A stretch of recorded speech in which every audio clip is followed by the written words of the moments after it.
વડિયા વીર બિલેશ્વર ધામ મંદિર ખાતે ગુરુ પૂર્ણિમાની ઉજવણી કરવામાં આવી। શ્રી પરમ પૂજ્ય શાંતિગીરી મહારાજના શિષ્યોની વહેલી સવારથી જ ગુરુના દર્શને ભીડ લાગી હતી। બિલેશ્વર ધામના આજુબાજુના વિસ્તાર અને બહારમાં રહેતા શિષ્યો માટે મોટી સંખ્યામાં ગુરુના દર્શને પહોંચી ગુરુ પૂજન કરી આશીર્વાદ મેળવ્યા હતા।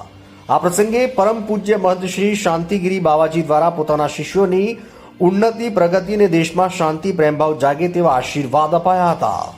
આવનાર ભક્તો માટે મહાપ્રસાદનું આયોજન પણ કરાયું હતું। ગુરુ પૂર્ણિમાના શુભ દિને ગુરુ અને શિષ્યનો મહિમાનો સુંદર સમન્વય બિલેશ્વર ધામ ખાતે જોવા મળ્યો હતો। રિપોર્ટર ભાવેશ लिंबचिया, ईडर। मेरा नाम भाविका प्रशांत विजेकर है। मैं छत्रपति संभाजीनगर महाराष्ट्र से आई हूँ। गुरु ब्रह्मा गुरु विष्णु गुरु देव महेश्वरा गुरु साक्षात परब्रह्म तस्मै श्री गुरुदेव नमः।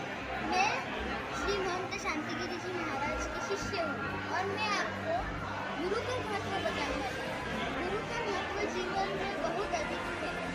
गुरु एक आध्यात्मिक शिक्षक या मार्गदर्शक होता है जो अज्ञानता से